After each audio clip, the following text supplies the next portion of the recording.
Okay, and now we're over at quadrant 3, the other side of the central building. You can see we've got this looking quite impressive. Again, there's a lot more stonework visible over here for this central building, but it's not massively well organised. It's not neatly coursed.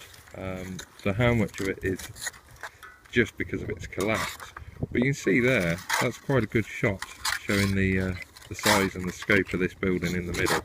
It's not massive, what, 4 metres across, something like that, but we definitely it's more convincing than it was when we started with the first 2 quadrants. But here's the nicer bit for now, which is this is the continuation of the revetment. And you remember me talking about those possible 2 different lines of stone running through the first one, and we weren't dead certain if that was happening or if we were seeing things. But I think now we can say very definitely that they're there. They're much more intact here, and we've got the big soil infill in between them, just like we were seeing down slope. And obviously that's either collapsed quite heavily in the first quadrant or has been deliberately robbed out. But this is what it looked like, and as you come down here, you can see the outer face of it really nicely, showing up very well, very clear. So the big outer wall, the soil infill, and then a back wall, it's dipping back down again. Now what it's not doing is being concentric with the circular building. This is running up here past Lauren. Say hi, Lauren. Hi. And then this this bank here, this heathery bank, which we've always had our eye on because it's you can see some stones sticking out of it every now and again,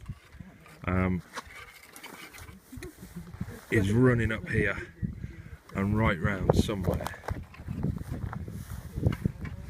So you can see that's got to be the continuation of that wall when you see how it lines up there. Which means this is turning into an enclosure. So we started off with a mound, and then we had a revetment, and now we're looking at some sort of big circular enclosure. And it is big. It's got to be heading on for 10 or 12 metres from outside edge to outside edge, with the little round building is just sitting on one side of it, so not concentric or not in the middle of it at all. So that's not what we were expecting, but it's pretty exciting stuff, to be honest. So yeah, that's where we are. We've got another day of good digging tomorrow. Should have the 2 trenches cleaned up then, and then we'll be on to recording.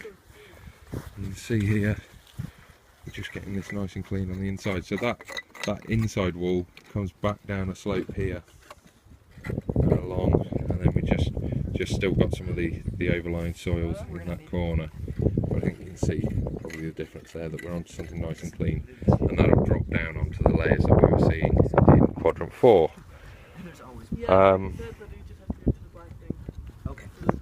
That means something. That means something to do with this building that's sitting on the middle of it, and I haven't figured out what it means yet.